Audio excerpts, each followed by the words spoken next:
to arrive.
Well, if you hear that music, it must be Thursday. Good afternoon. I'm Bill Graff along with Nan Su and Amy Howe. This is China Uber Alice on KSCO. Welcome, folks. Hey, Amy, how are you? And Billy? I'm fine. Pretty good. Welcome back, everybody. We have quite an interesting show for you. If you've been following the news at all, there's quite a bit of China-related news floating around the world. Several articles struck all three of us in the last week about what China is doing. Well, there's some startling stuff. Nan, why don't you start us off? Yes, today's program, we are going to discuss a bombshell news that was recently released by Australian media, and it released basically a list of close to 2 million names of Chinese Communist Party members all around the world, in the government of the Western world, in the business of the Western world. Everywhere. And the list, very interestingly, when I read into the list, I found 133 employees of Qualcomm, one of the leading technology companies of 5G technology. 133 of employees of Qualcomm as Chinese Communist Party members, CCP members. Now, Boeing, one of the three. This is the one that scares me. Yeah, one of the three major defense contractors here in the United States. 252 employees of Boeing are Chinese Communist Party members. Now Pfizer, the leading drug companies that's providing COVID-19 vaccine. 69 members, CCP. 69 employees belongs to CCP, and NYU, New York University, one of the famous American university. 71 employees are CCP members, and U.S. consulate in Shanghai hire 3 employees. Wait. Say that again, because that's important. Yeah. In the U.S. consulate in Shanghai. They hire 3 employees that's Chinese Communist Party members. Yeah, one thing have to clear, it's not the people they hire from China, origin China. They are Communist Party member. Yep. Working in a United States embassy. That's it. That's pretty frightening. Yeah, and also, of course, there's another breaking news which just came today, and Daily Mail just released an article which exposed that Hunter Biden. If you remember, we have been talking about Hunter Biden's business with China ever since mid-October. Now, in today's article, Daily Mail exposed that Hunter Biden sent an email to his partner in China, a tycoon of a Chinese oil company, back in 2017. And in that email, he said he sent a greeting from the entire Biden family and asked his Chinese partner to send $10 million and quote, quickly, unquote. Wow. Think about it. Think about who has the power. Do you have the power to send anyone in this whole world to send you $10 million? Like that, yeah. And you can demand that money to be sent quickly. Oh, that's all we're going to talk about. And of course, in the second hour, we're going to have a special guest who is an author, book author from Australia, Trevor Loudon. He has done a lot of studies about the Chinese Communist regime's penetration into U.S. society with us. So, of course, before we start all of that, we're going to have our usual segment from Amy Howe. Amy spent more than a decade of time in China in the re-education camp during the time of Cultural Revolution under Chairman Mao. So, Amy, what are you going to bring us today? Yeah, I'm going to finish the story, the Christmas miracle story. Okay. Gee, it's been haunting us for a week. I know, we have been yeah. thinking, So what happened? It's Christmas time, so we all do believe in miracles. Both of you told it to me. So we've been saved. We just pray, both of us, the barefooted doctor, and Albert and me, and we pray, and then the truck coming. Because you can hear, only thing you can hear is from the, you put your ear in a row and hear the sound, so you know the truck is coming. And there's an army truck. So he picked us up and then taking care of his wounds, so he been saved. So now I'm talk about the background of this Albert. And then after that, he also is very grateful. He told me, he said, "Wow, you also saved my life because you're running down." So we both prayed, so that miracle happened. And I said, "I'm going to invite you to my village for dinner." So that was Christmas Day. It was a Christmas 1972. dinner. Yeah. Can you That's what I remember. So I didn't know because over there, they don't celebrate Christmas because, Chinese, the CCP took over 1949 and there's no religion. There's only one. It's communism is a religion. So that's only one can worship. Mm-hmm. Right? So they close everything. They eventually, even they put just Communist Party member, the branch in each church, temple, any religion. I think you guys probably remember, and this first time and also last time, and the only time Mao talked to interviewed, actually accepted the Dalai Lama only once.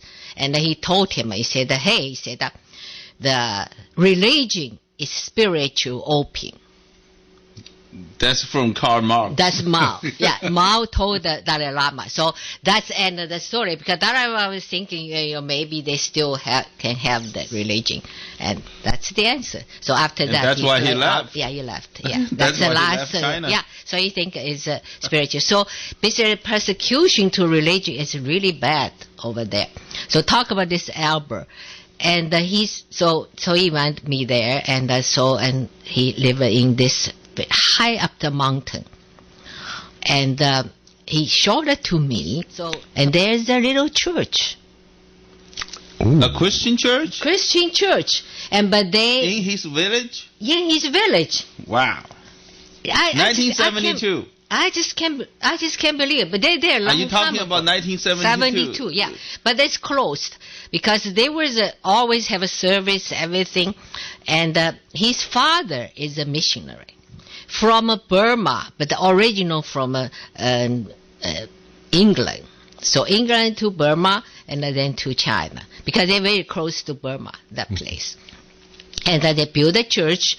Also created their written language because that nationality is called the Wa. Just like we have a 500 nation for Indian tribe. Now, hold on. Let me guess. This guy's mother is Wa? Yes. Okay. That makes sense. Yeah, mother is Wa, and then the father is the missionary is English. Okay. Yeah. And then they also create a language for that, written, because they have the speak language. It's like Indian here, right? Sure. So nothing's written down. And then it use English letters and to use their pronunciation, the words. So since then, and they have the written language. And also have a teaching on the medicine. That's why he knows something about the medicine, penicillin or something. I was shocked. How can you know the English with the penicillin or whatever, right? And then, but the communists took over 1949. That time it wasn't touch them because it's far away, and also, it's just really nowhere, very remote area. So they didn't get it until 1956, and they got there. But they still have the church. The guy still there. Albert's father still there, and then until 1966, Cultural Revolution. And I can't believe the red guy will get that far. Really? Yeah, but it's not from Beijing. It's a local red guy. Oh, the local red guy. Yeah, they just burn all the beautiful temple, Buddhism temple, and then they go to that village. They saw the church. And they didn't burn it down? They burned down. Oh, it did. They burned down. But the village, they immediately, they're all Christians, so they immediately repaired. You mean the whole village? The whole village was a Christian? Yeah. Wow. Yeah.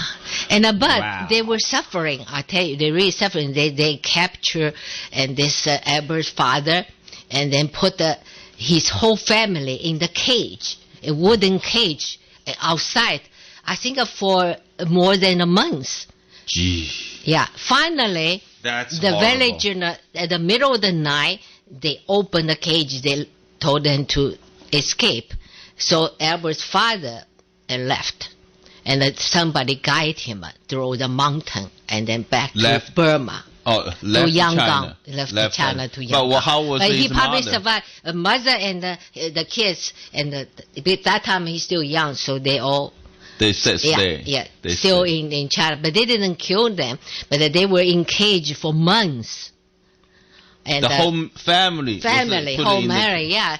And he showed me the cage, too. The cage is still there, a wooden cage. As an example. Yeah, I was shocked. Everything he told me about the church. They repaired the church, but it's not open. It's I'm closed. surprised the Communist Party didn't burn the church down in front of the village. It's surprising me that Red guy did. No. But I mean, I'm surprised they didn't come back when they saw it rebuilt. Yeah, no, they didn't. After that, they didn't, because the Albert's father is out, and so they just left it alone. Left it alone. Yeah. For a while. Wow. But so what about Christmas dinner? Yeah, and then that's something else. I never seen any. I never had this delicious dinner ever in my life. I still remember that. And so he was they live with this very primitive. It's a wooden. It's like a shack. It's a hut, And then inside the house, it's no windows. Everything so dark. But in the center of the house, have the little fireplace, big, huge, And then I saw that he was put a little. They make their clay pot. Those. Use the clay and make a big pot with boiling water. So I think I didn't see anything. I didn't see any meat or anything. They have some beef, I think, hanging and for smoking, and the fire on top of the fireplace. And then I didn't see anything. And he said gonna be a delicious dinner. And it's like a miracle. He just whistles, and those wild rooster will fly in. And you never seen that. I never seen that. They have beautiful feather. Really, I thought, what is this? I never seen a beautiful feather and big. And they come in. So you got one, and then, just take the feather out and then cooked. But then he told me, he said that I was thinking, it's like a barbecue kind of, and the crispy and the skin, right? But you need some gravy. So you had to make something. So you had to make something like a salt, pepper, or something in the water. And then actually they don't have the flour at all over there, but they use the corn. So cornstarch. Oh. Starch, yeah, corn. They have a corn, so make a powder. and then so make a gravy. Cornstarch with gravy. Yeah. Oh, it was delicious. They use the pumpkin leaves. Oh, you know, wow. you probably never eat a pumpkin leaf, but that we ate a lot because we had nothing to eat. And then make a soup. Wow. And then and also stir fry the fresh the pumpkin leaves. Uh-huh. So it's delicious. Vegetable. Yeah, vegetable, yeah. Wow. So that was for that 10 Christmas years, miracle. I think, it's the best meal I've had Well, in my life. I still remember. You know, because we are so hungry, you know, I don't see any time I have the chicken or anything meat. So once, probably 5 years, they have 1 year, Chinese New Year, they allowed to have some pork. Mm-hmm. You know, so it's just delicious. That's keep in my memory. Every Christmas in the United States, I always thinking about this Christmas, 1972. So I wanted to share with people. It was indeed a miracle. It was worth waiting for. Well, think about this. This. What kind of a possibility you have? Like you have a girl who is a Christian in the middle of China. Cultural Revolution, flew thousands, not flew, 5,000. Took a train, bus, thousands of miles away from her hometown. That's in Shanghai. If you tell me if you are Christian, you're in Shanghai because there's many people. Yes, lots of there are Christians. a lot of Christians in Shanghai in the olden days before the Communist Party took over control of China. But she actually away from Shanghai. She went in the to mountains. went to the western part. That's southwest part that of China. region. Really. Now that region, it's mainly the most of people in that region believe Buddhism, right? Yes. Because it close to run into a whole village. Of Christians. Of Christian people after being hurt. After being hurt, find out the person that was hurt was a camp. Christian. It's just like the movie, you know, about the Amazon with the jungle. And they met just a week before the Christmas. All that together. It was just a miracle. That's a pretty big miracle I story. can't believe it. But there's miracle do happen. We had to think of that way for Christmas. So in this difficult time, so have some Amy, joy. that's a great story. That's a great story. You have come up with home run stories every week. I can't wait for next week. Okay. Wow. Well, all I want to say is a Merry Christmas to everyone, to all our listeners. Indeed. And, thank you for being with us. And one of the benefits you get for being with us is to hear this kind of amazing story. You know, and the thing about it is that most of us would never know this type of situation exists in the world because we have it by accident of birth. You know, we're born in this country.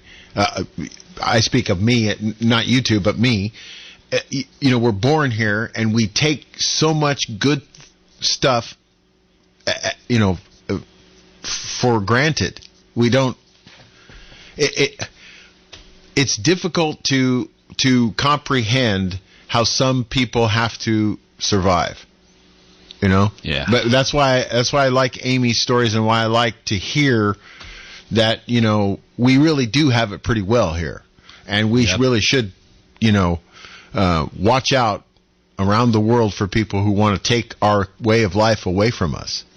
That's it. That's right. That's the purpose of our program, to warning the American people. Yeah, that's good. So we're going to talk about today. We're going to talk about our subject today, and Australia newspaper. Wow! It's look. Let me just put this. If you have not seen what we're talking about, you need to go on the internet at some point after our show or during our show and look up. All you have to do is type in Australia and China in the same Google search bar, and it'll pop up.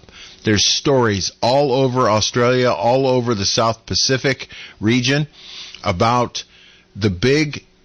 There's no other way to put it. As Rosie would say in the morning, they're having a big row, a big fight in the media in Australia now because of this whole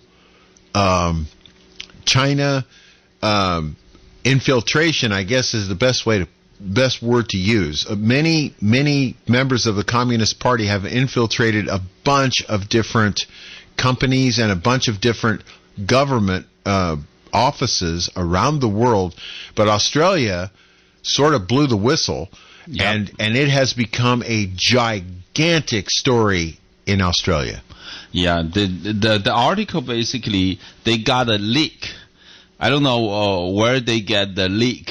So basically information was that there were 79,000 CCP branches have been set up inside the Western companies and Western organizations. Wow. 79,000, which had a total close to 2 million Communist Party members all around the world, especially in the Western world. No, such a big story. I can't believe it. So, Nan, can you tell me something? In the U.S., any major ministry meeting and reported this one? Well, lots of people I told them, they said they didn't hear about Fox News probably did. Fox did, and I if I'm not mistaken, I think it finally appeared in the New York Times. I think that's the paper I read it in.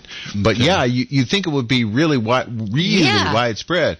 But what scares me about this is you mentioned at the top of the show a couple of companies, and the one that really scares me is Boeing. Yep. Yeah. Boeing. Now think of this. In the United States, there's really one aircraft company. Well, there's two. There's Lockheed, that they sort of make airplanes. Lockheed Martin makes, they branched off into a lot of military stuff. Before McDonnell. McDonnell Douglas is long time gone. And Boeing. Boeing's the big aircraft maker in the United States. Well trusted, well respected, make a lot of airplanes, even with their 737 problem. They finally fixed it. They finally got it certified. Those planes are going to go back in the air.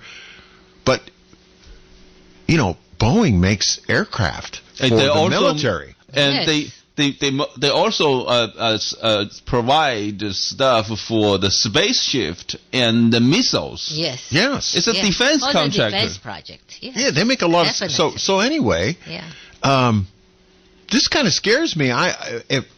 Look, I wonder. See, the other story that I'm waiting to see is Boeing and all the other companies that have all these communist Chinese. Are they firing these people and getting them out, or what's going on? And is it too late?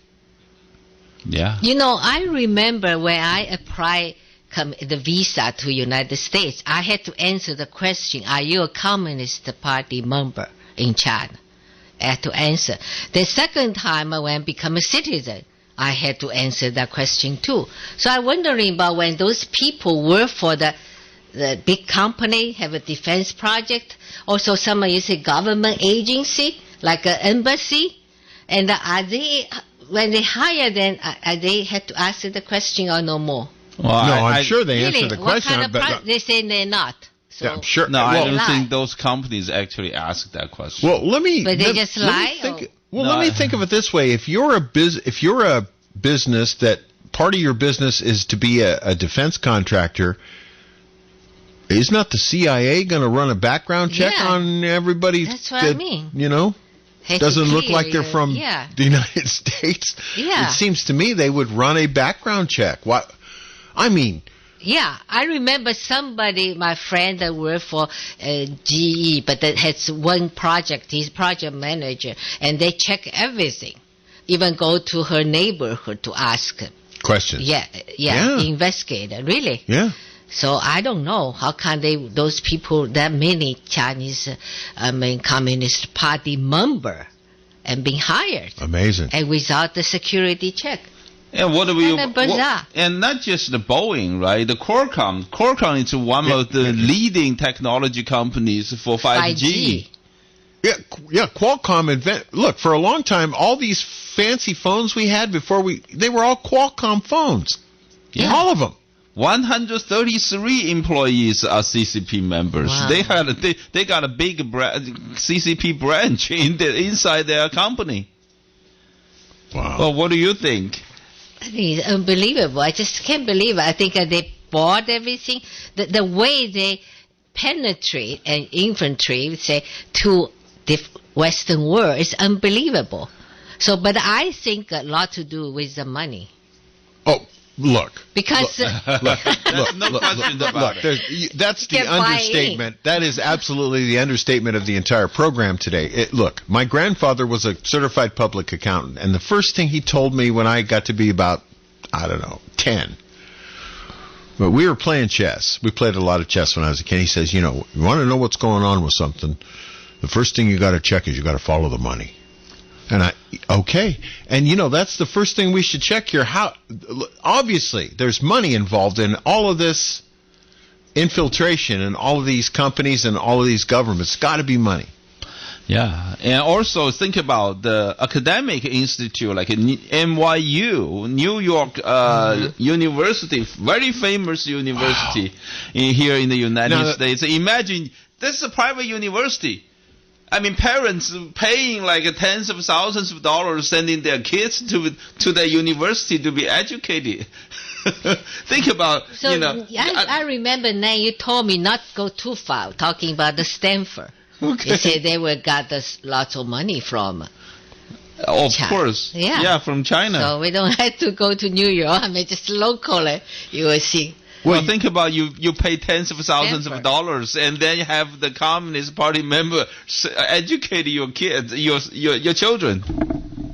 Wow. It's unbelievable. Well, that's, we have a caller. Brian is calling from Santa Cruz. Brian, you're on China Uber Alice. Thank you for calling. Yeah, I called to tell you the reason the Chinese are dominating 5G is because they have all the cesium, all the naturally occurring cesium. They somehow bought it up worldwide. And that's the one of the main ingredients that makes the 5G possible. Yep. Mm-hmm. Yeah. Yeah, well, I think it's not that we don't have. It's just that we didn't really, because it's a kind of like you're looking for that kind of a material. If you do the mining of that kind of material, it's kind of like a lot of environmental impact. Well, I think Brian's right, though. They have cornered the market. They cornered it, and they're even on the board of directors up in Canada on a company called Power Metals, Inc., and they're the only mine left to mine cesium. They're the only find on the planet right now. All the other finds have been mined out, and somehow they bought it all up. And then the only other competitor, and I don't know where they're getting their cesium from, is Ericsson. Wow, but at least that mine you talk about is in Canada, right? Yeah, and that's the strange thing. The last I checked, somehow they were on the border. They were on the border. They bought in, or they're an investor on that company and that find that's up there.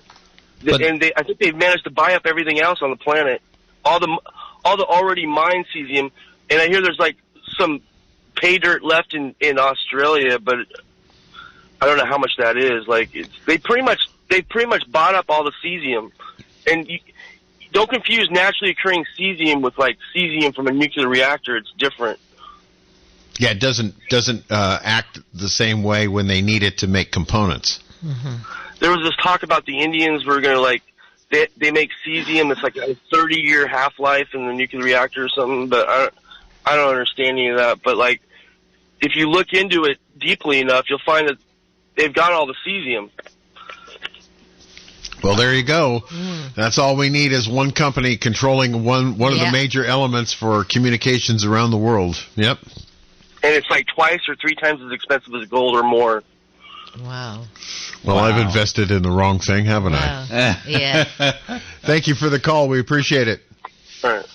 That's Brian in Santa Cruz. It's fascinating when you see all of the various facets about how the world operates and how various companies like countries like China tend to figure it out early. How is it we haven't figured out some of this stuff? Are we just not paying attention? Well, I think we are, in the Western world, we are so much into the capitalism. We are all capitalists. We trust the free market to operate itself, right? It's an opportunity for everyone to grab. But as a regime, they are so much in hunger to grab the power to control the whole world. So they have the strategies that really looking everything ahead, way ahead of us. Yes, Yeah. I think American the business principle is like a free enterprise.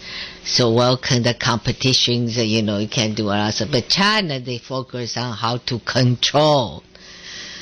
Well, control, particularly if you've cornered the market on something like cesium. Yeah. Yeah. Control is actually if you're looking at it from their point of view, is a good thing. I would prefer to have a little, cesium storage somewhere in the United States, just so we can keep up with the rest of it. Before we not pay attention for that. Yeah. Something you had to rely on. Talk about Pfizer, the company that's manufacturing the vaccine for COVID-19. What do you think, Billy? They have 69 employees over there. So you mean those employees, they work in Pfizer. China? It worked for, I don't know. Or in United States. It's in the Western world. It's in the Western world. It's Wow. outside Every of China. country, doesn't matter where, in Right. Europe or whatever, not inside of China. And of course, we don't know if those people are actually involved in manufacturing the vaccine. They could be, secretaries somewhere. But I guess the scary part is that they have some job Yeah. at Pfizer. Yeah. And in some capacity are trying to affect how Pfizer operates. Yeah, now you're talking. Now, you know what I'm saying? So they might not be directly involved in the chain that makes the vaccines or does any of that, technical stuff. But like I said, they are trying to influence what goes on at Pfizer in some manner. That's financially or otherwise. Which is, kind of scary.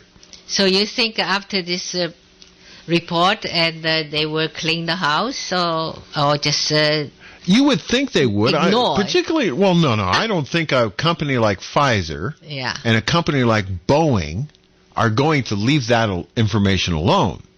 Somebody in their company is going to quietly investigate each one of those people identified and try to figure out. Well, it's like when we had the lady who was a Communist Party over here in Silicon Valley, and she, they showed pictures of her in her uniform, and then they got that company. She quietly left the United States and went home. Yeah. Well, if you're working at Boeing or Pfizer and your name comes up on that list, I'm pretty sure you're going to make arrangements to go back to China. I hope they do something about it.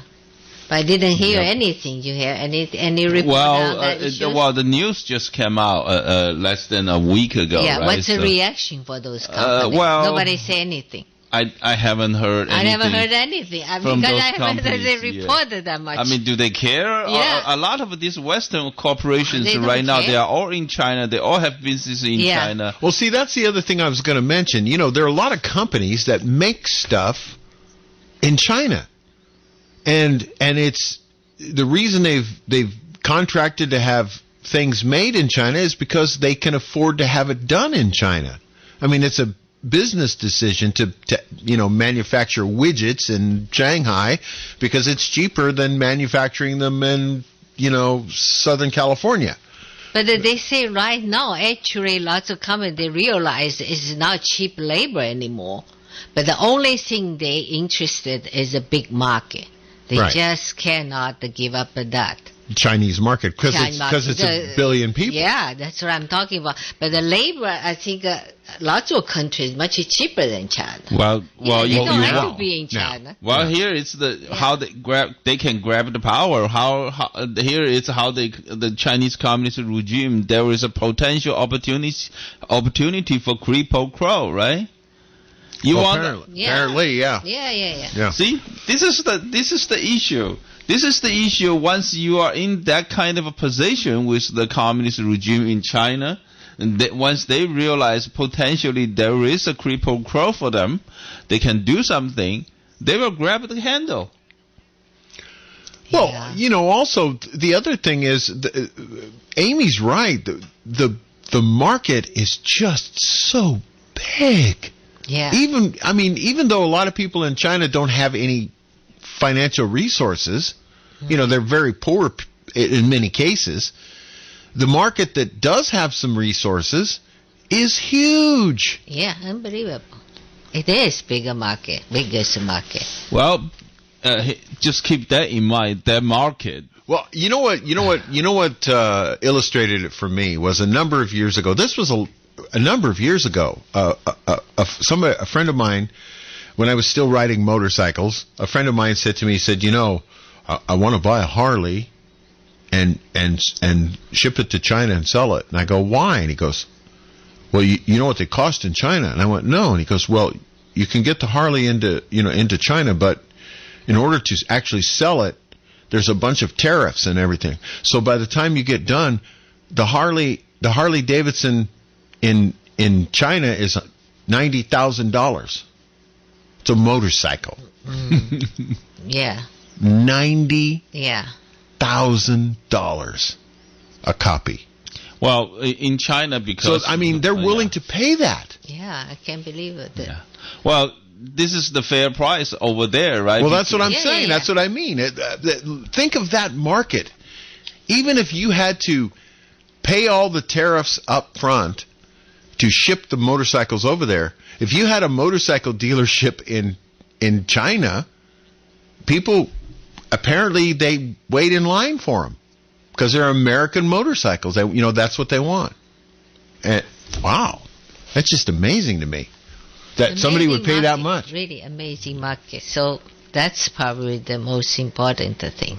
So they probably don't care. Now, does China have... Not as long as the money.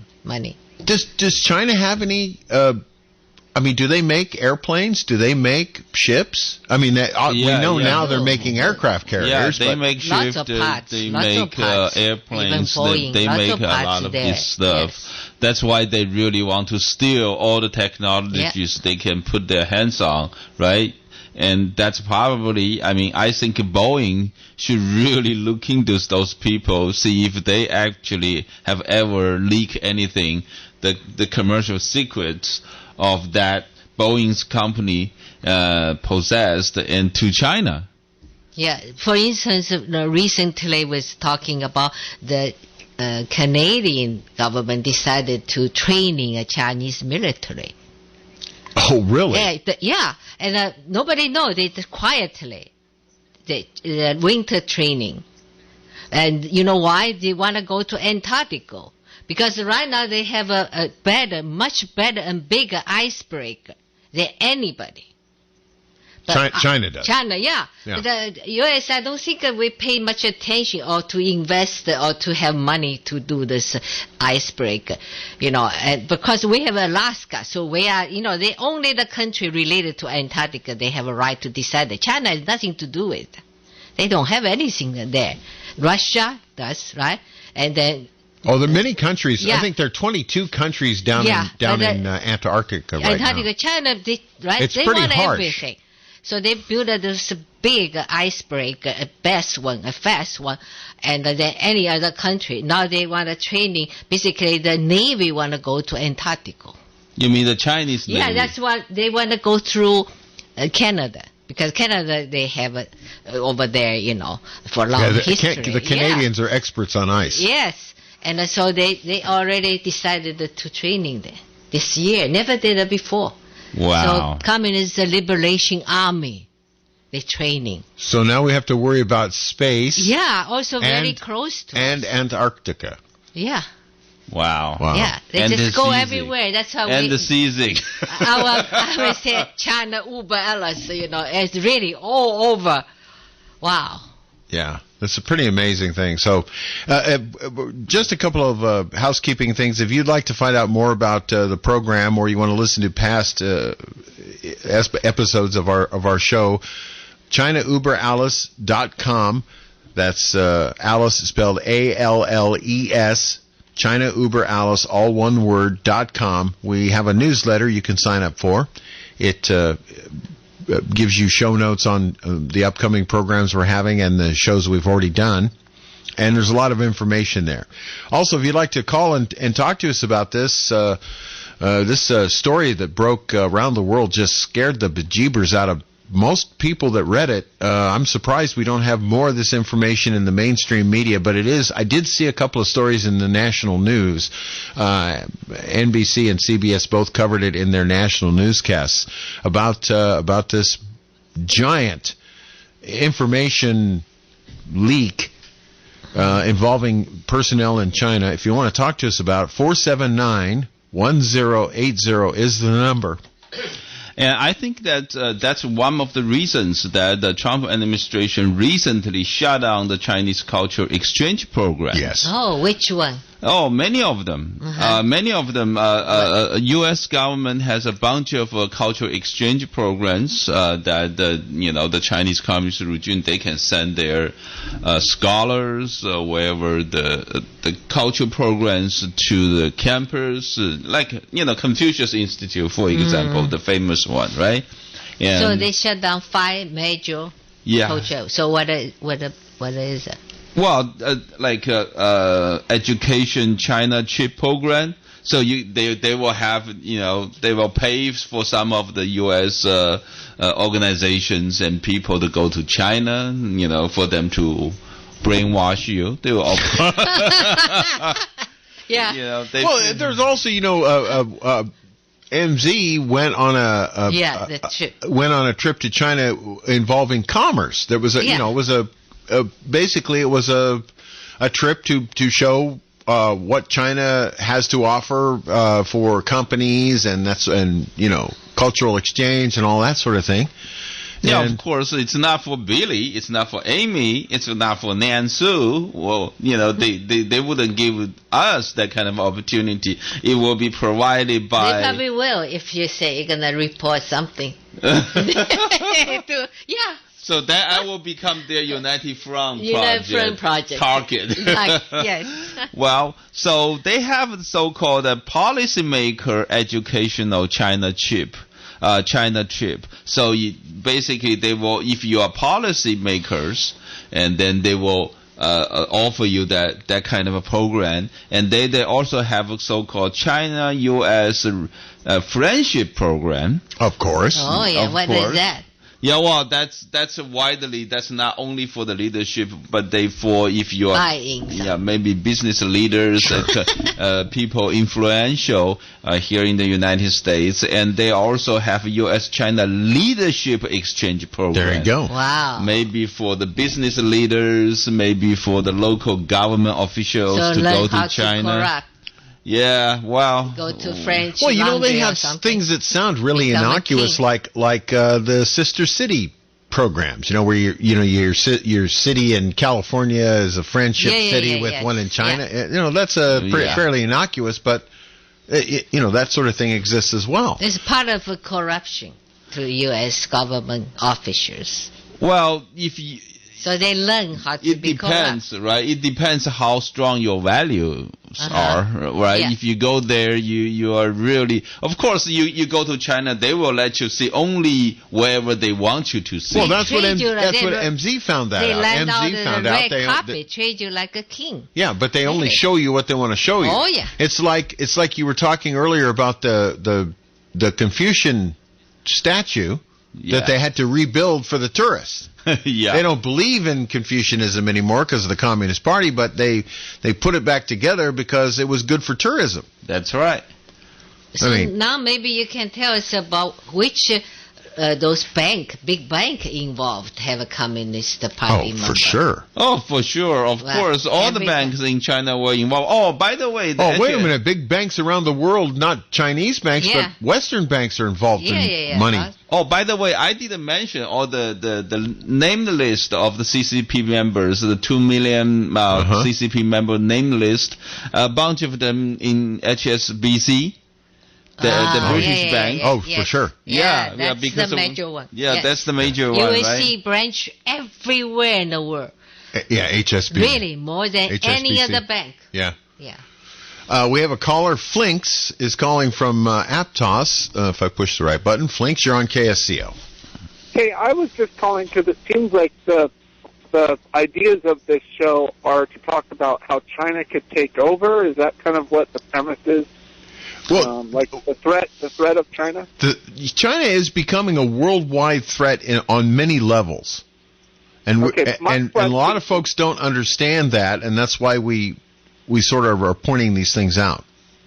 My question is would the planet would we be better off if there were less powers? Like people, like if there was only one power, like let's say there was just the United States and that was it. Everybody else was like downtrodden or poor countries. Isn't it more healthy for humanity to have other powers, like for a balance? I don't know if I'm making sense. Now I know, like if the power is engineered by evil people per se, that's not good. But like, who's to say China wouldn't do good things if they ended up being the ultimate power? Like, not everyone's just going to sit back and go, okay, we're just going to be overpowered now. I mean, I don't think people would do that.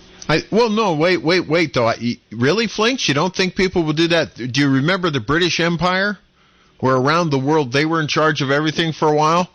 And then the United States sort of came to power. China's trying to do the same thing worldwide. I think too much power is not a good thing. Well, I would say take a different angle, right? First of all, I would say, I mean, if you have a power balance, that's a good thing, but provided if the both sides of you have to think about who your enemy is, right? If the power that you're talking about, that's in every way against the humanity. Well, look at what happened. Look what happened in World War. Why do you want that kind of a power balance? In World War I and World War II, there was one side that was doing evil things. Killing people. Yeah. And look, you can say a lot about the Chinese people because they're by and part nice people, but the government that occupies China right now doesn't do things in a nice way. Yeah, I was just thinking, like, is there any possible chance of a silver lining? Where things could change. Maybe China could change. Is that a possibility at all? Well, of course, I think the one thing we need to do is differentiate the Chinese people from Chinese communist regime. Exactly. That part, it's what we have to have that very clear mind on that part. But however, we just have to realize, you do very simple. I always say you do very simple 5 aspects of comparison between today's China and any evil regime in the history of mankind. You pick up anyone, and then you compare with today's Chinese communist regime in 5 aspects. Number 1, the total economic power. Number 2, the total military power. Number 3, the possession of advanced technology. And number 4, the total control of population under the regime. And number 5, the history of killing its own people. I'm not asking you to compare, how this regime's killing the people outside of China. Just compare, the history of killing its own people. In China. With any other regime in the history. It's not hard to find out that, fairly evil. Yeah, the communist regime in China today, it's the biggest threat to humanity in the entire history of mankind. Okay, that's it. That clarifies it. I was just curious, but it seems like that was the premise, and I enjoy your show. Thank you for your show. Flinks, thank you for the call. We appreciate it. It's actually a good thing that Flinks pointed this out. We're coming to the end of the first hour. I got to go to our commercial break, but it's a good thing he called because I have had other people ask why we keep pointing out the fact that the Chinese government in communist China we consider to be a big threat, and you just pointed out why. Amy, every week with her story, points out why. Things haven't changed since the time Amy was a child when she was telling these stories. Actually, now it's getting worse. Yeah, it is getting worse. Yeah, getting worse. Okay, so we're gonna take a break, and we'll be back in a couple of minutes. CPA Joe Cordell. You hear the phrase a lot this time of year, happy holidays. But holidays are not always happy, particularly for guys grappling with a divorce that they didn't choose. These men need more than the help of a good lawyer. They need the hope and encouragement of a good friend. Be sure to remember him this season. Contact Cordell & Cordell to schedule an appointment with one of our firm's California attorneys. Online at CordellCordell.com. 1455 Frazee Road, Suite 500, San Diego, California, 92108. The versatile Kubota B-Series is a do-it-all tractor. Run powerful attachments that can be easily switched out. It features a hydrostatic transmission and is simple to maintain. The Kubota B-Series. It makes the hard work look easy. Visit C&N Tractors today or call to schedule a demo. C&N Tractors makes it easy to get a Kubota. C&N Tractors in Watsonville and Paso Robles. Give us your tough jobs. When the idea of divorce becomes a reality, you need someone on your side. If you are a man in this situation, you should consider contacting Cordell & Cordell, who has helped men navigate complex family legal issues for 30 years.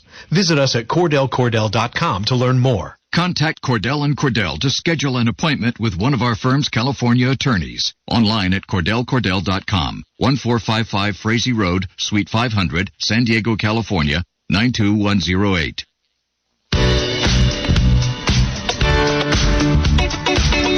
With the holidays fast approaching, I know our local businesses would appreciate our help. We should all be thinking on how we can think local first. How? Try starting with 50% shopping locally. You can make a difference in our community. Think Local First Radio is sponsored by Bruno's Bar and Grill, Heavenly Roadside Cafe, North Coast Vision, Back 9 Grill and Bar, and Togo's of Capitola, Scotts Valley, and Watsonville.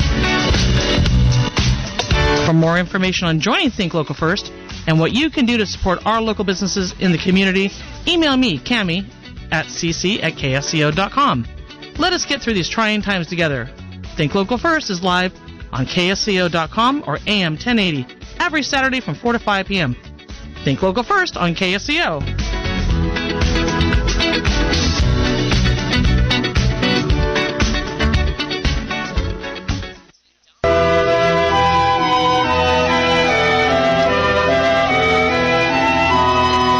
Local First Radio Show and our sponsors, Bruno's Bar and Grill, Back 9 Bar and Grill, Heavenly Roadside Cafe, Santa Cruz County Bank, North Coast Vision, Togo's Capitola, Scotts Valley, Watsonville, and Seaside Auto Glass want to wish you and yours a wonderful holiday season. Please be safe and spread some joy all around. Think Local First, because we love you.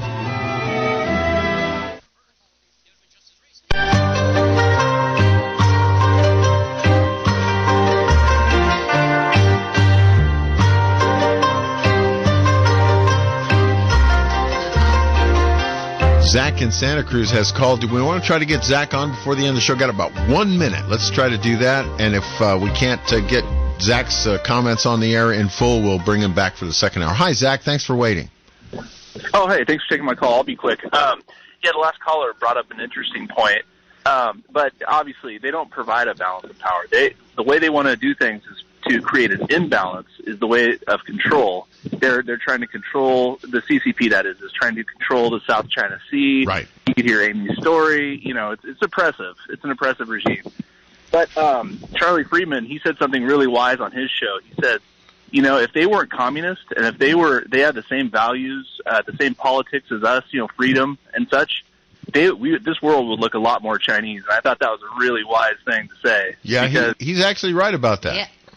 Yeah. Oh, yeah. I just want to bring that up. So, hey, Zach, thanks for the call. Yep. Bye now. Yeah, that's a very interesting observation. The fact that, same thing would have happened if we hadn't, helped out the world in World War II. Everybody might be speaking German right now. That's right. That's right. You know what I mean? Yeah. Yeah, so, the balance of power is one thing, but you got to kind of really pay attention. Listen, we have one more hour. We'll have a guest in the second hour. Join us after we take care of some news. Once again, a reminder, we have a website, ChinaUberAlice.com. Don't forget to sign up for our newsletter. Amy and Nan and myself will be back in just a couple of minutes here on KSCO Santa Cruz.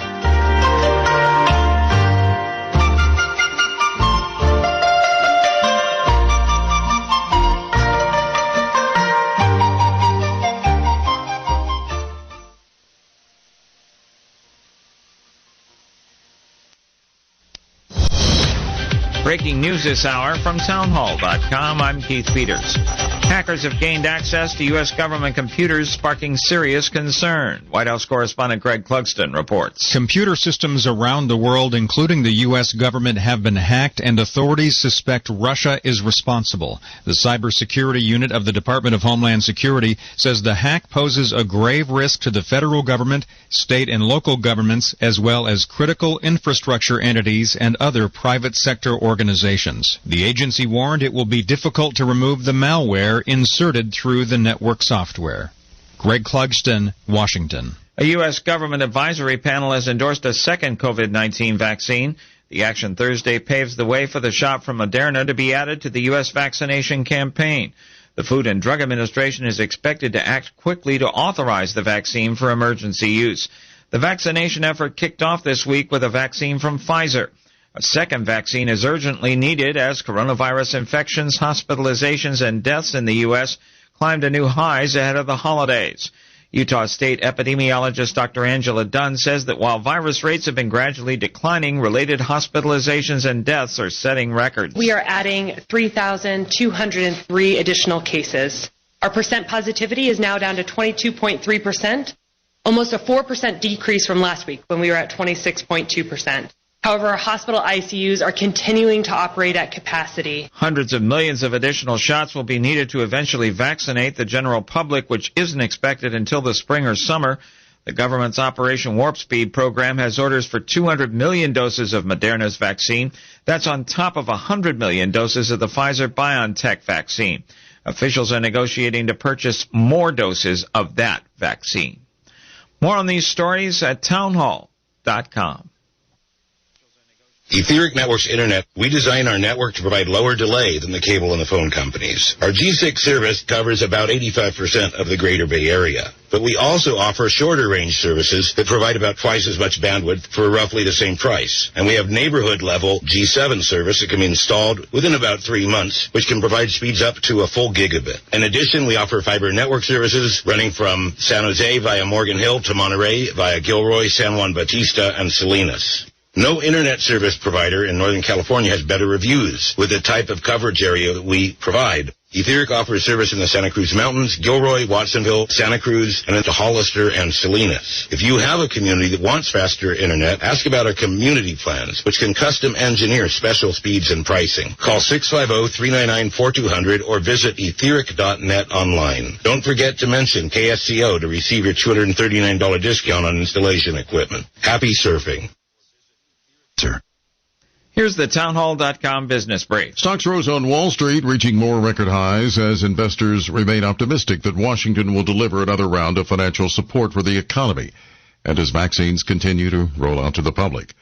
Wall Street has been hopeful that Congress will strike a deal on more relief just as the economy shows more signs of stalling. The Labor Department reported that the number of Americans seeking unemployment benefits rose last week to 885,000.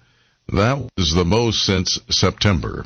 The Dow gained 148 points today to close at 30,303. The Nasdaq was up 106, finishing at 12,764. The S&P 500 picked up 21 points to 3,722.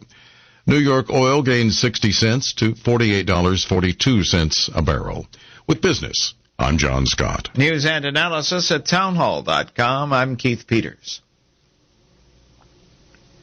The presidential Élysée Palace has announced French President Emmanuel Macron has tested positive for COVID-19. It said the president took a test as soon as the first symptoms appeared. The brief statement did not say what symptoms Macron experienced. It said he would isolate himself for 7 days. It was not immediately clear what contact tracing efforts were in progress. Macron attended a European Union summit at the end of last week, where he notably had a bilateral meeting with German Chancellor Angela Merkel. He met Wednesday with the Prime Minister of Portugal. I'm Zaria Shackley. The federal government has granted Florida's request for wider authority over wetlands. The move, long sought by developers and Republicans, removes key layers of federal scrutiny over development projects that could make it easier for builders to obtain permits for construction projects on wetlands. The action by the U.S. Environmental Protection Agency came under immediate fire by environmentalists who vowed legal challenges. More on these stories at townhall.com.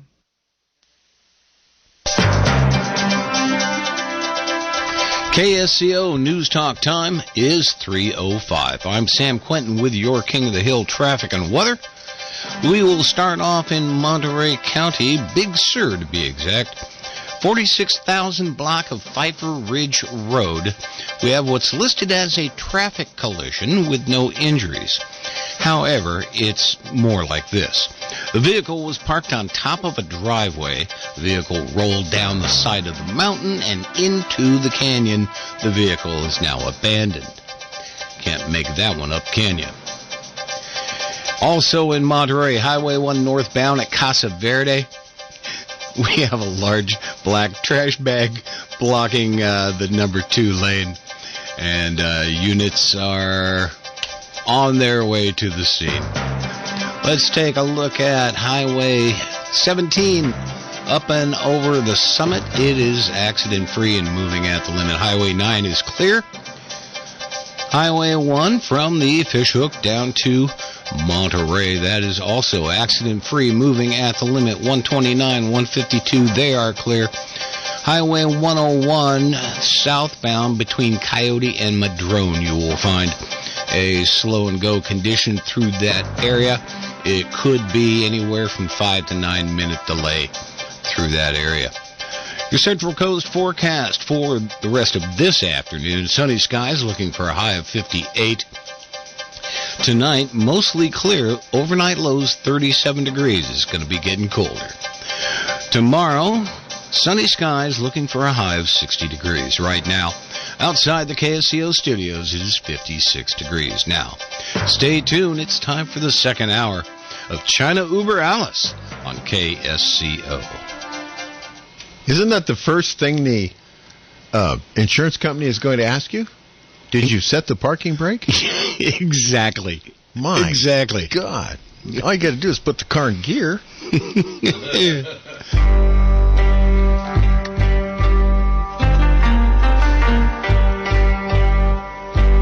We're not making fun of anyone's misfortune, but that's on the checklist when you park the car on the hill. Yeah. Anyway, this is the second hour of China Uber Alice. I'm Bill Graff along with Nan Su and Amy Howe.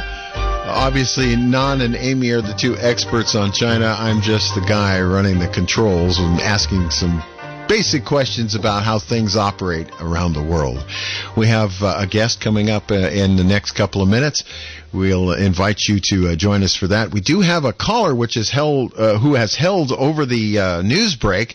Marcia is calling from Los Gatos. Marcia, thank you for calling. Thank you so much, Billy. I just look so forward to Thursday because I just know I'm going to learn so much. And I'm wondering if there is a place that I could go to get a transcript of the program because I'm missing some of Amy's words.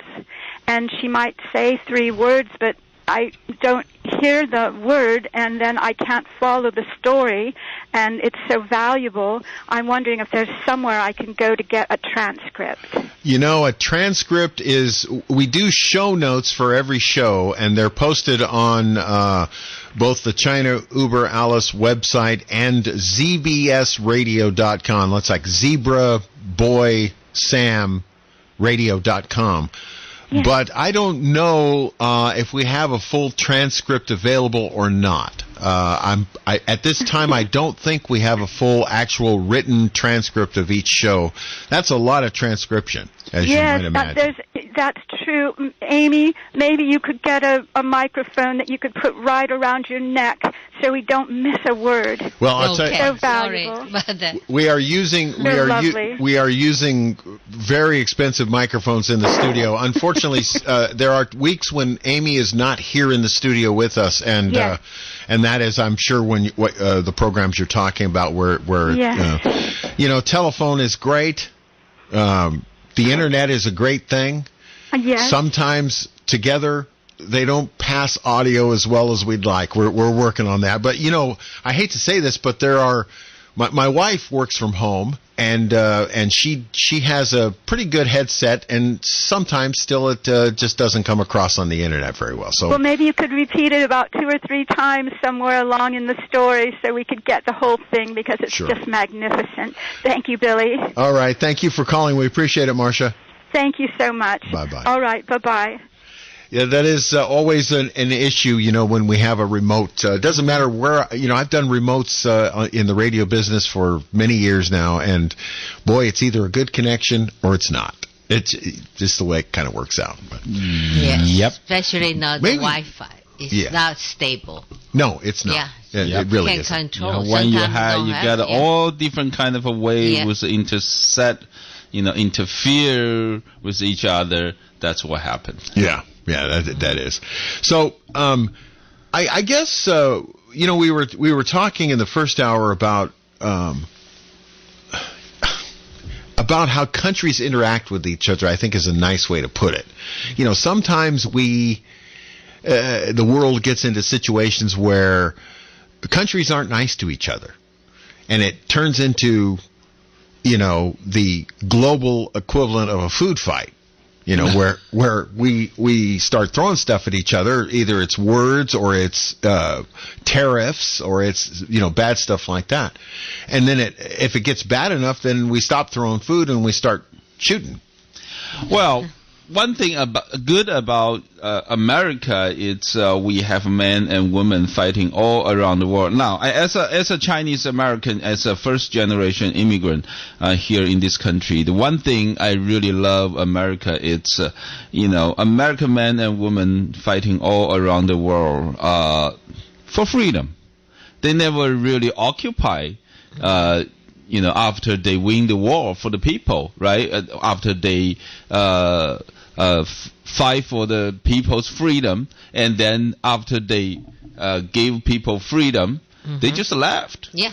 Right? Yeah, there's only a couple of instances where that's not the case. Like, for instance, there are parts of Japan that still have American military there. Well, stationed. they want them. They want the American there, right? They want the American there. It started out though at the end of right, and the Europeans they want Americans there, occupy, right? Yeah. Not really. Well, that's we're not in control. That's we're why just protecting. I always say I'm a Chinese by birth and American by choice, because that the value of this country and people value it is freedom, for people. right? Yeah, freedom, and if you look at it, that's Franklin Roosevelt's D-Day speech, World War II. I mean, American troops go to Europe not to conquer, but for freedom. That's right. That was written there. That's D-Day speech. Yeah. So that's we didn't in occupy Iraq. We didn't occupy Afghanistan.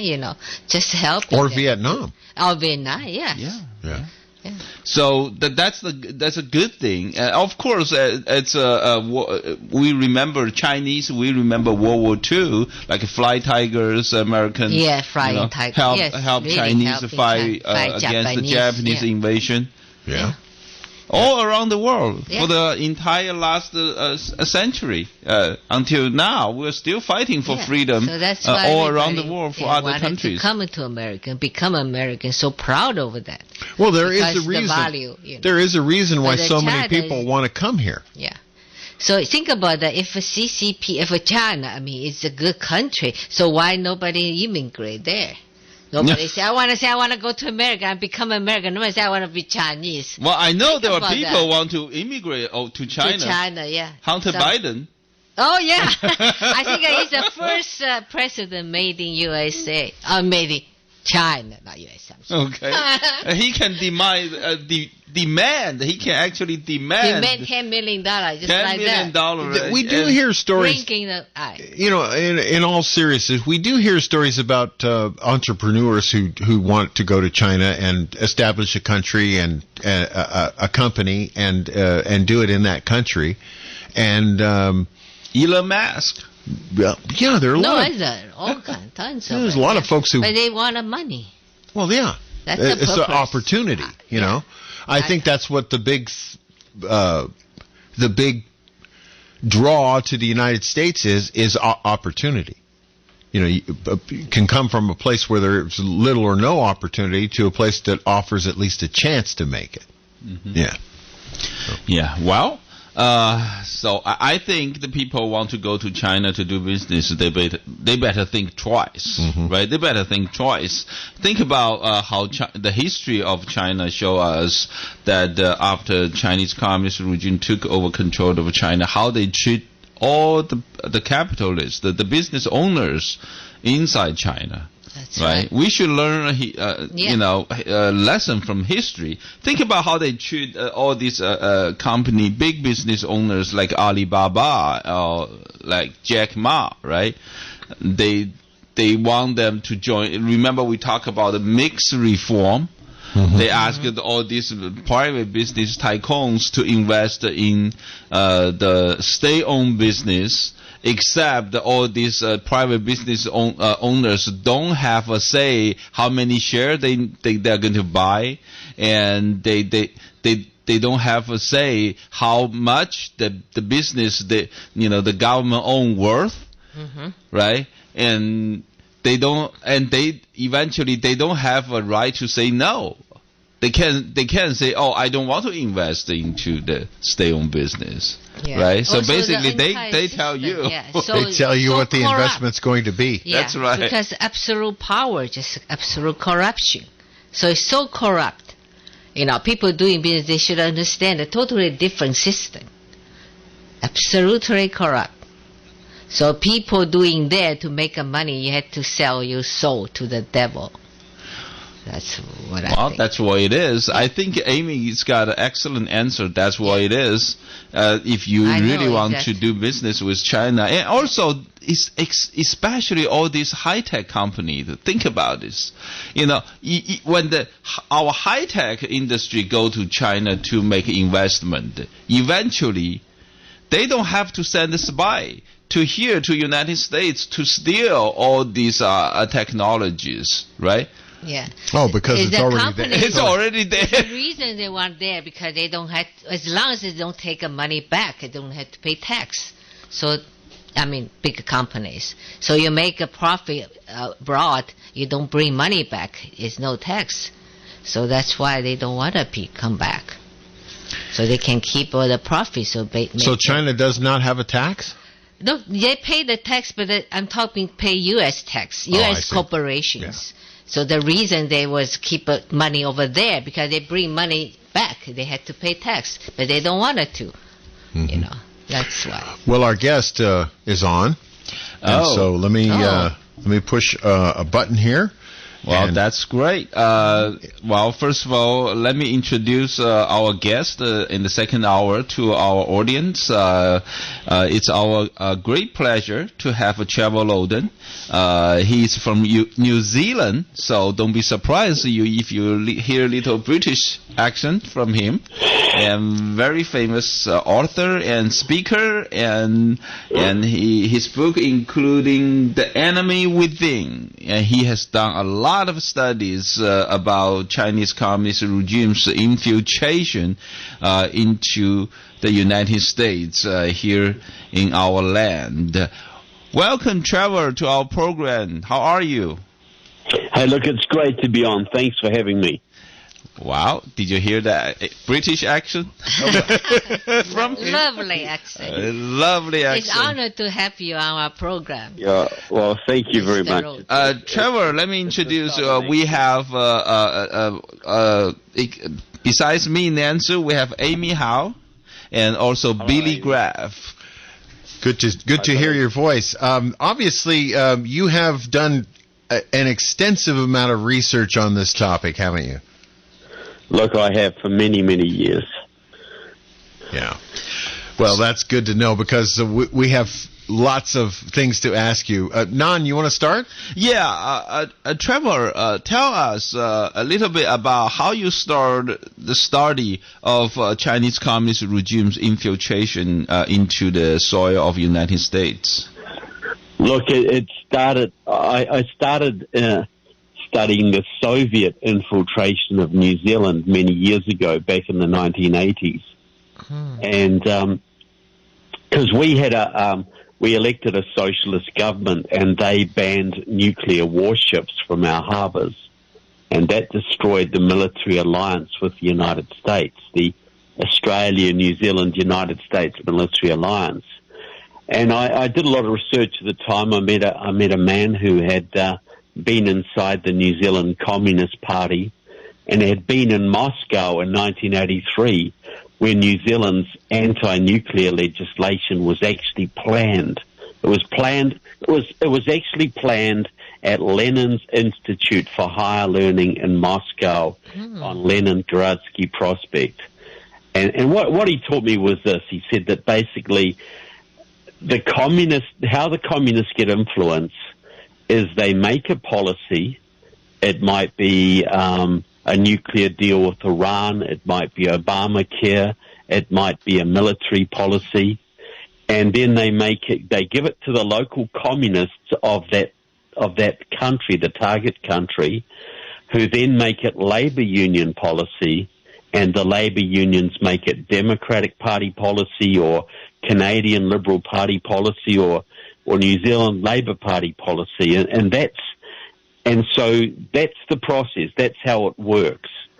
So when Obama was the president, the communist movement was running America effectively under him. And so that's how I learned, and I've written several books on the subject. I've made about 5 or 6 documentaries on the subject, and I've spoken to more than 500 groups around your country on the subject. So I've done a lot of research on it, basically. Trevor, you just talked about under the Obama administration, the communists was running this country. Now, how did you say the Chinese communist regime make some policy in Beijing and then gave to the people here in the United States? Is that what you're telling me? Well, I'm saying that is happening now. You know, like for instance, we're hearing. See, there's been a big move by the communist Chinese. So some of it's policy, some of it's propaganda. Like in this country, we hear a lot about Trump being a fascist. You know, about white supremacists. That all comes from China. We hear that it was Trump's fault that people died from COVID. That all comes from China. Wow. But the same in the Chinese, for instance, were running voter registration organizations in America, you know, in all the key states. So they can dictate, you know, who gets elected and who doesn't. So they have a lot of power in America at the grassroots level. Okay, you just talk about Chinese communist regime. It's running some of the grassroots voter organizations here in the United States. Can you give us some details about that? Yeah, well, not far away from you. You have in San Francisco, you have the Chinese Progressive Association. Now, that's been working for Communist China since the 1970s. And what they've done, they do a lot of voter registration in Chinatown, and they've become a very powerful organization in San Francisco. It's very hard to get elected to anything in San Francisco without their help. So the Chinese Progressive Association in 2019 set up a group called Seed the Vote, and they ran a network of voter registration organizations in Pennsylvania, Michigan, Wisconsin, Arizona, Georgia, Florida, North Carolina, and Virginia. All of the key states that they needed to win to elect Biden. And they were openly supporting Biden, openly trying to get rid of Trump. And Seed the Vote claims open credit for winning the election for Biden. And even though, you know, forget about the cheating, they got enough, they organized amongst the minority populations and lifted the Democratic Party vote so the cheating would be less noticeable. But they had a massive influence on the election, and it was all organized out of the Chinese Progressive Association in San Francisco. So are they a Communist Party member? The leader of the organization? The Chinese Progressive Association, they are communists. They are members of two communist groups, Liberation Road or Left Roots. These are American communists who are loyal to the Communist Party of China. Mm-hmm. They are pro-Chinese communists. Mm-hmm. And they have been working for the Communist Party of China for 40 years now. Now, Trevor, tell me how this thing work. The Chinese Progressive Association in San Francisco, they actually got the money, financial support directly from the Chinese Communist regime? Look, I don't know. I don't know. They talk about China funding things, but they get a lot of money from corporations. They get a lot of money from non-profits, from foundations. So American company. A lot of American money, but the Chinese, locally, like in California.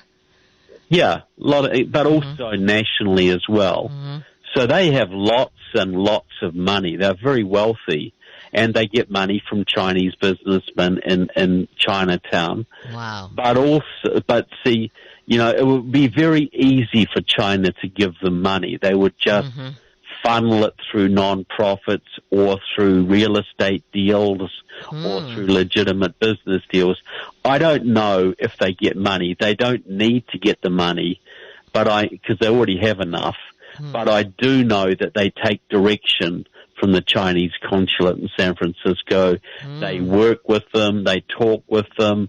They run their messaging past them. They boast about their connections. And for instance, Alex Tom, who was the leader, the leader of the Chinese Progressive Association until a couple of years ago, he boasts about his contacts with the Communist Party of China. He boasts about going to China to work with Communist Party members there. But he is very, very close. He openly boasts about his contacts with the Chinese consulate in San Francisco, and he was one of the main leaders of Seed the Vote. And also these same people were largely behind Black Lives Matter. Black Lives Matter is their project, so that comes out of Communist China too. So are they under the FBI radar, or they don't? Well, you would think so. No, I don't think they are, because the FBI is now under the control of the left. The FBI doesn't investigate communists anymore. They investigate conservatives. They investigate the Tea Party. They haven't really seriously investigated communists for more than 10 years now. Wow. So the FBI knows very little about what these people are doing, or cares very little, because there are so many Democratic politicians implicated, and so many Democratic politicians work with the CPA, work with the Chinese in San Francisco and the Bay Area. It's very embarrassing for the FBI to, it's too political. Because if you investigate the communists, you will find Democrats, like Eric Swalwell, for instance, which is... Trevor, let me ask you about like Homeland Security and the CIA. How does that work? Because they're China's a foreign country, so do we get any espionage help from those organizations? No, not really. I'll give you an example. The Homeland Security Department, we're in a communist revolution right now. We had pro-Chinese communists from Black Lives Matter burning cities all over America. And when the Department of Homeland Security put out its annual report, they didn't mention Black Lives Matter. They didn't mention Antifa. All they talked about was white supremacists. They didn't even mention Black Lives Matter. But the chairman of the Homeland Security Committee in the Congress, which the Department of Homeland Security answers to, is Benny Thompson from Mississippi. Now, he is a long-time communist supporter, and he went to Cuba in 2000 to meet with Fidel Castro, and he arranged for hundreds of young American radicals, many of them the sons and daughters of Communist Party members, to get free medical training in Cuba. Now, those people are all over the country now. So Benny Thompson should be being investigated by the Homeland Security Department, not the head of it, not the congressman in charge of it. And the same in the CIA. The CIA is part of the deep state now. There are a lot of good CIA officers, but the top of the CIA, people like Brennan, they are socialists. They are Marxists. We're talking to Trevor Loudon. Trevor, tell me about your sources. How do you get your information on this stuff? Well, look, I've been investigating this stuff about nearly 40 years now. What I do is I've got a website called KeyWiki, Keywiki. It's got 128,000 files on it. It's like Wikipedia. So I go into libraries, and what you'll find in every city, like Santa Cruz, which has got a lot of socialists running Santa Cruz, True. You'll find these people. There's little nests of communists in most major American cities, and when they get old, they leave their papers to local libraries. They leave their membership cards. They leave their membership lists. They leave their letterheads and in collections to local libraries, because they think somebody's going to come and write a biography of their wonderful revolutionary life in 100 years' time. So I go in and get those papers, and I put them on KeyWiki. Then I cross-match them. Then I do internet research.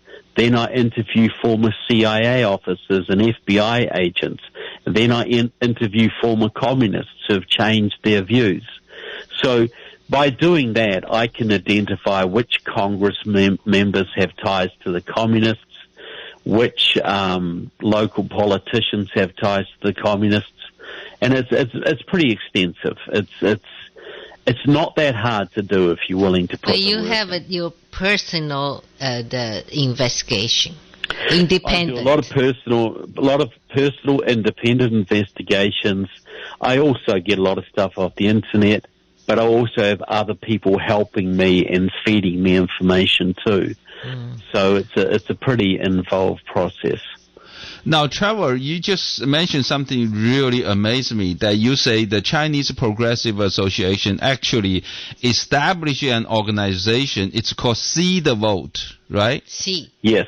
Seed the Vote. Seed, like SEED, seed, like Seed the Vote, and that organization it's established in all the key swing states: Pennsylvania, Michigan, Wisconsin, Arizona, Georgia. Yeah.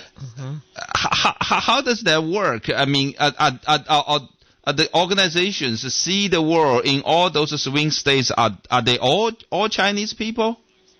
No, they're not. They're mainly Americans.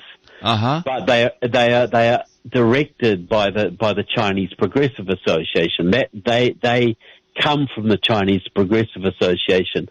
Like in Arizona, they have a group called Lucha, which is mainly run by Hispanics, and they claim they did 8 million phone calls and knocked on 1 million doors in Arizona.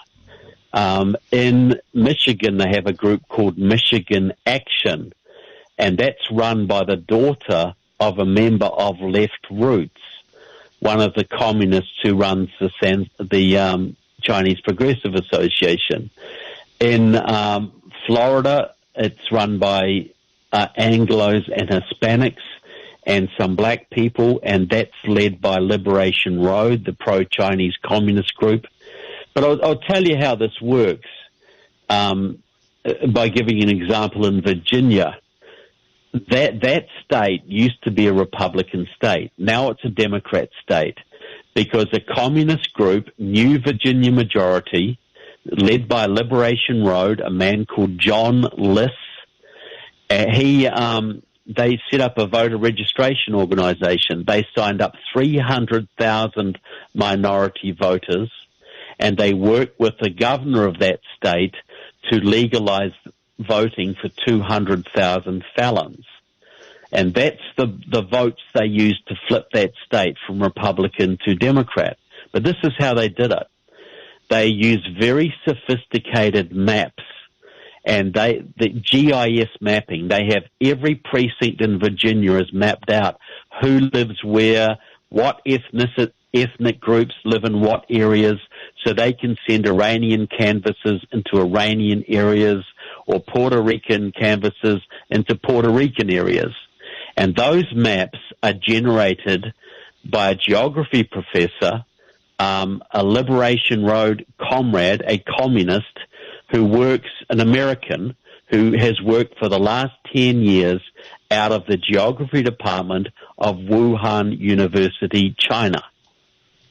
So they're using, this man is paid a Chinese salary and using Chinese computers to generate maps used to flip districts in Virginia and other southern states. You mean the guy actually generated the map, actually live in Wuhan, the same place that we got COVID? Absolutely. Lives in Wuhan University, China. He's been there for 10 years now. And he's an American communist, a member of Liberation Road. And his goal is, he says it, his goal is to destroy the Republican Party by by flipping states in the South to the Democrats. So basically, and Liberation Road's goal, which he is a member of, is to destroy Trump. Chinese Progressive Association's goal was to destroy Trump. Seed the Vote, their own logo, on their logo, they said, talking about destroying Trump. You know, Alex Tom, one of the founders of Seed the Vote, said his goal was to protect China, defend China, and destroy and get rid of Trump. That was his goals. Wow. Now, when you talk about the name of the organization, Liberation Road, how do you spell Road? R-O-L-E? Road, like a street. R-O-A-D. Oh, Liberation Road. Oh, okay. Yeah. Whoa. It used to be called the Freedom Road Socialist Organization, pro-Chinese communists, but it split a few years ago into two groups with the same name.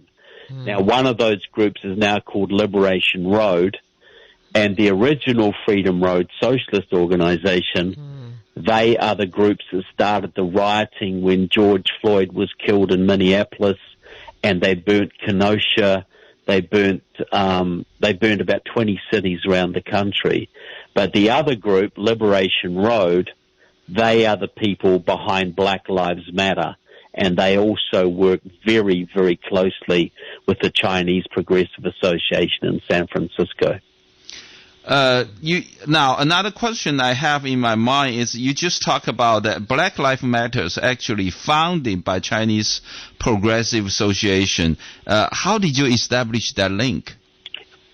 Well, what it is, the three women who started Black Lives Matter, Alicia Garza, Patrisse Cullors, and Opal Tometi, are all affiliated with Liberation Road, the pro-Chinese communist group.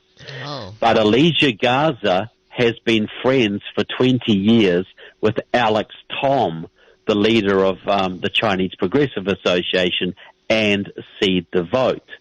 Now, Alex Tom, they went together at UC San Diego together back in the 1990s. So they're long-term friends. Alex Tom and the Chinese Progressive Association fund Alicia Garza's projects. They set up a group called Asians for Black Lives, which wrote the Black Lives Matter manual. And that is led by people from the Chinese Progressive Association. So the Chinese Progressive Association is best friends with the founder of Liberation Road.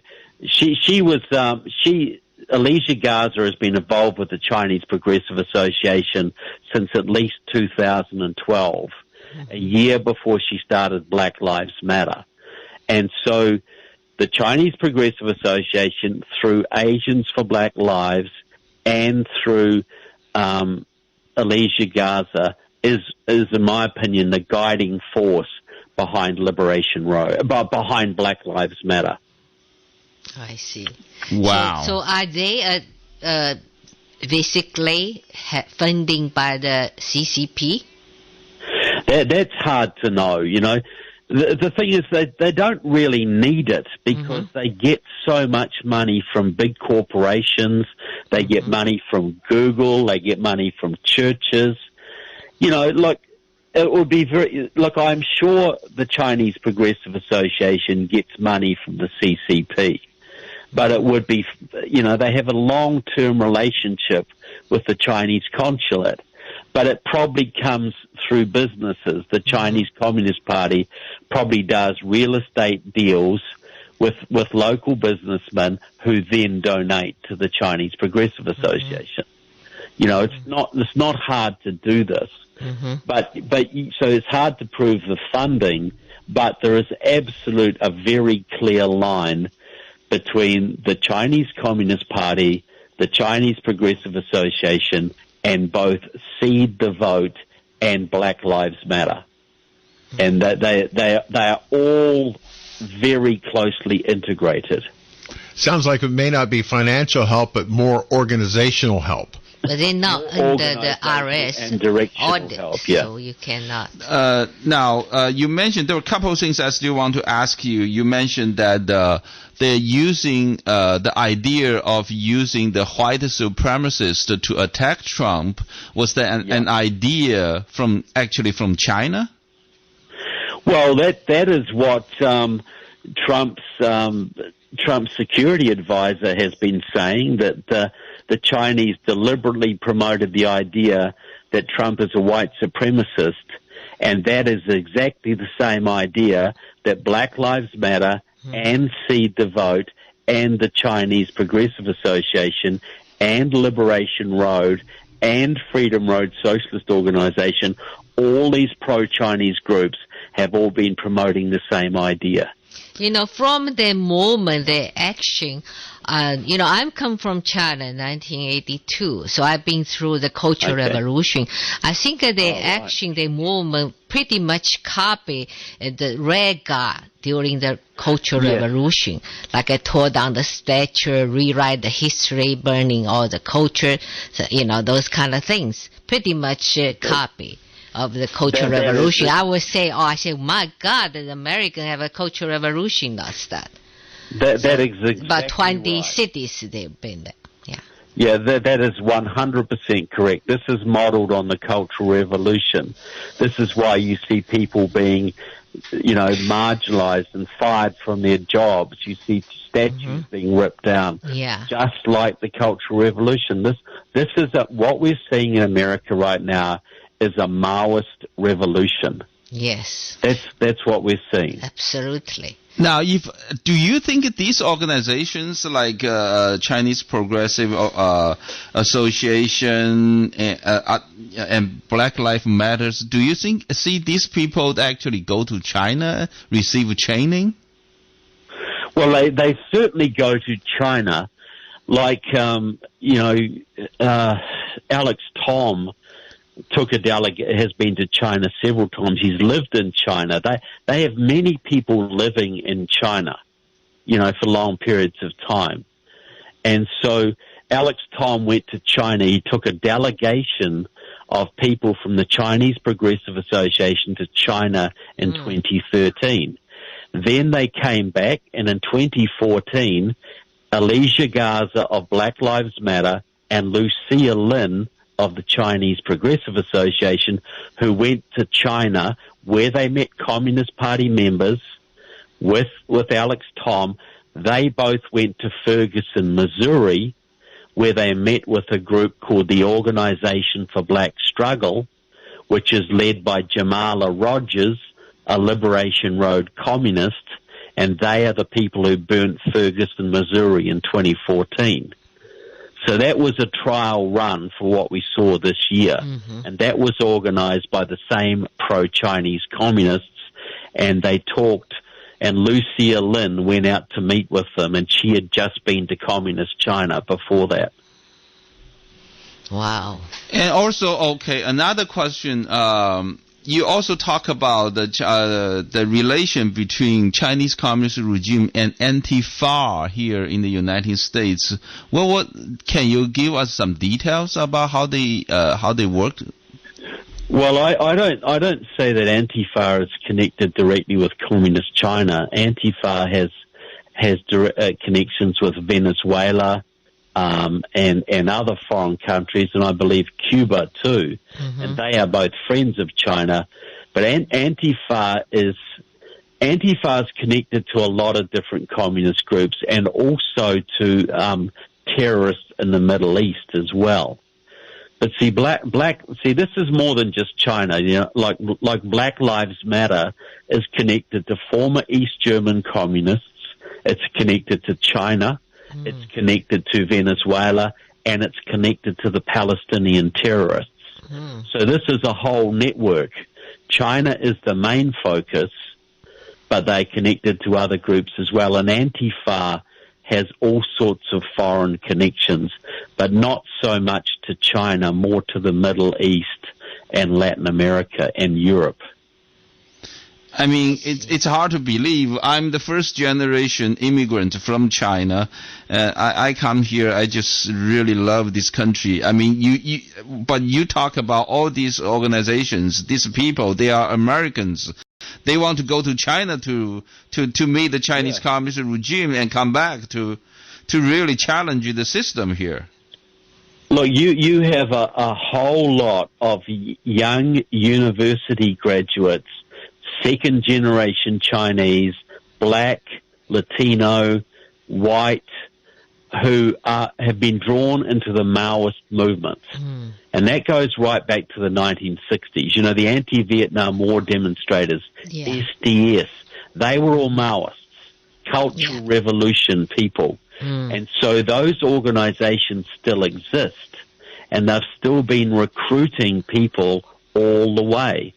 So you have several pro-Chinese communist parties in America. You have Liberation Road, Left Roots, Freedom Road Socialist Organization, Party for Socialism and Liberation, Workers' World Party, Communist Party USA. All of them support China. All of them. So this is several thousand people, very well-funded people who are part of a Chinese fifth column in the United States. When I come in early 1980s, I saw somebody told me, they said in San Francisco they have this red guy. I said, really? I don't believe it. Yeah. And they showed it to me. Actually, their headquarters in Mission and 24th Street, and the warehouse, abandoned warehouse, still have a mouse poster or the the revolution, those thing there. So it's historically, they have those organizations, just like you say. But I didn't know they still exist. Oh, look. Well, see, what the Red Guards became, they changed into I War Kuan, the closed fist, I think it is. That became the League of Revolutionary Struggle. That became Freedom Road Socialist Organization. Oh. That became Liberation Road. So those old Red Guards of the 1970s and 80s are the people who now run the Chinese Progressive Association. Oh. Trevor, there's something I totally do not understand here. I mean, if they like the regime so much, they can just easily immigrate to China. I mean, why do they want to stay here in the United States? Everyone loves freedom. Why do they just want to screw up the people's life here? Well, because they hate America. You got to understand, a lot of people in college they're taught to hate America. They're taught that America is a horrible country that was founded by slave owners and they got rich by ripping off the third world. Yeah, I think you're so right. When I come here, I was enrolled to UC Berkeley. And that time they have a book called Life and Death in Shanghai. So they asking me, the professor and a bunch of students, and they said, what do you think? Are you from China? This is a real story or just the propaganda? I said, it's a real story, about the suffering, people suffering, share oil companies, the chief, his wife, and survived, and the daughter also being murdered, and the story. I say, I think it's a real story. And they said, oh, you've been brainwashed by American propaganda. I said, what are you talking about? I've been through the Cultural Revolution. I have my own experience, real experience.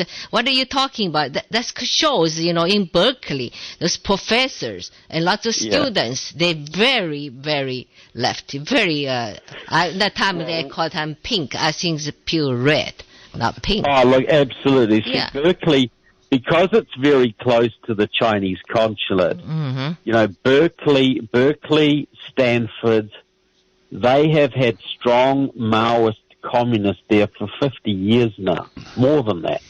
And they have, and so what they do is they take over. See, San Francisco is really run by the Chinese and the Chinese Progressive Association. Wow. And virtually every member of the San Francisco City Commission, the City Council, owes his job to the Chinese Progressive Association.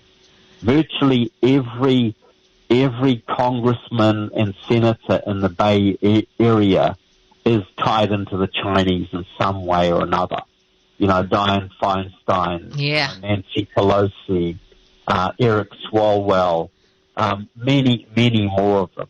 They have been running San Francisco for a long time. And they use that to get into Sacramento and to Los Angeles. Everywhere there are Chinese and Japanese and Asian communities, Filipinos, the Maoists are working amongst them everywhere. Well, but still, some part I still puzzling me that if they get so much money from the corporations, think about this: all these corporations, they got their success because of the capitalism, right? Well, why all these big corporations give money to all these Maoist organizations here in the United States?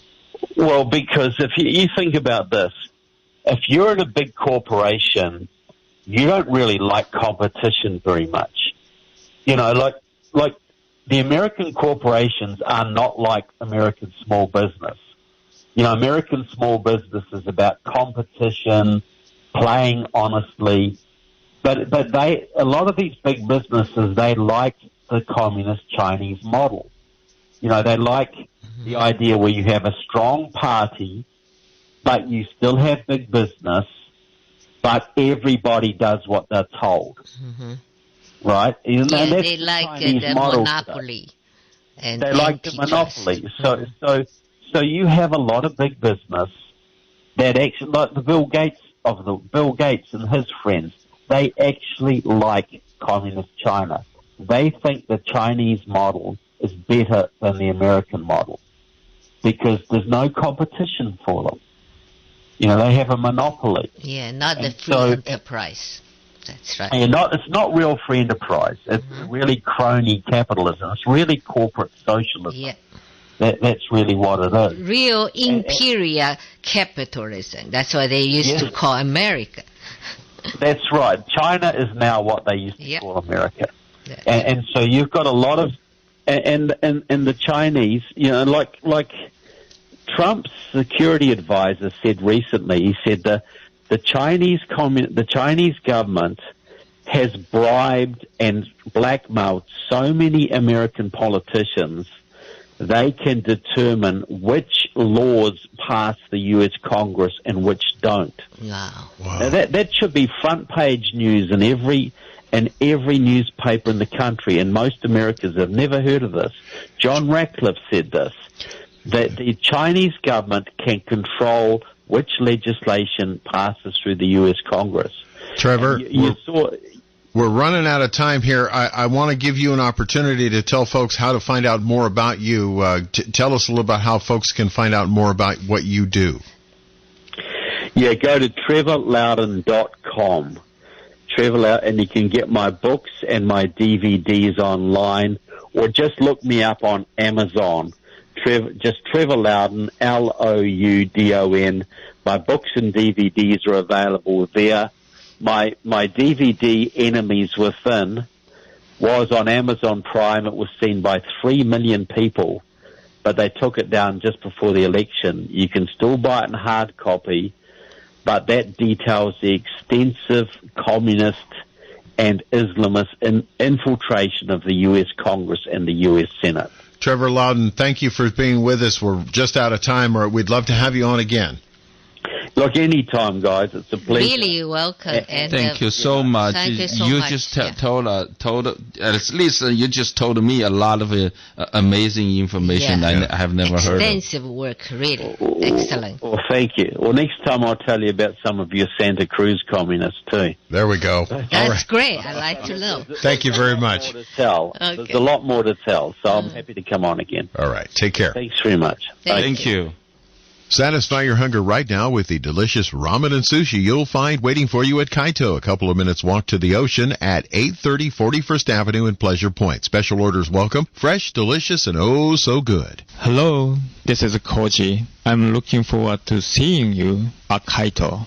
Built upon a solid foundation of cast iron and steel, the Kubota L-Series tractor is the #1 selling compact tractor in the U.S. for over 10 years. Powerful Kubota diesel engine, ease of operation, and your choice of a Kubota gear or HST transmission. The durable Kubota L-Series. C&N Tractors makes it easy to get a Kubota. Schedule a demo. C&N Tractors in Watsonville and Paso Robles. Give us your tough jobs. At Batteries Plus, we do more than fix phones and tablets. We help our neighbors power their lives. Visit Batteries Plus in-store, curbside, and online to save $10 on Duracell Ultra car batteries. For offer details and limitations, visit batteriesplus.com. Hi, my name's Duffy, and my specialty is land clearing, particularly clearing land of poison oak. Because unlike most people, I don't get poison oak. But I do get it out of your life. And effectively, efficiently, and reasonably, thank you. I do all the work myself, and you are only paying me, not an army of lazy do-nothings. I work by the job, not by the hour. And you'll be pleased with my work because I have high standards, and I take pride in my work. I also know how to maximize output and quality of fruits, vegetables, flowers, and anything that grows in the soil. I'm very good at what I do, and you deserve to know about me. Call me and leave a voicemail. 650-766-7208. That's 650-766-7208. Oh, yeah. Almost forgot. I'm proud of Trump. The best president we ever had.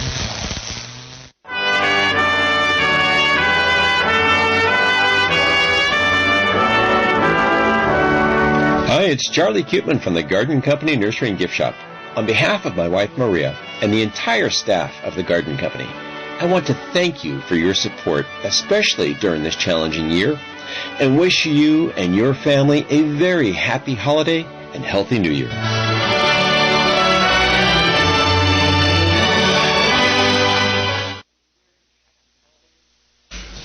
All right, we're back on China Uber Alice. We're all three sort of in shock, actually, that much information, of that type of information. I don't think any of us have heard that before. Have you? No. I heard some of them, but not that as extensive as he just presented to us. That was just unbelievable. Yeah. Unbelievable. Well, we have to have him back. We have to get him back. Have to have him back. China Uber Alice is a program that tries to shine a light on what's going on in China. In the CCP, and just to see how our life is so different than theirs. We have a caller, but I'm not too sure. They're screening it, so I'm not too sure what probably we're not going to have enough time to get it on anyway. So we're just at the end of our program. We invite you to go to ChinaUberAlice.com and check out our website. Also sign up for our newsletter. And another fun program. Thank you, Amy, for your story and for your questions. And Nan, of course, thank you. Stay tuned. Yeah, Stay tuned. To be continued. All right, we'll continue. We'll continue the program. All right. I'm Bill Graff. Thank you so much. This is KSCO Santa Cruz.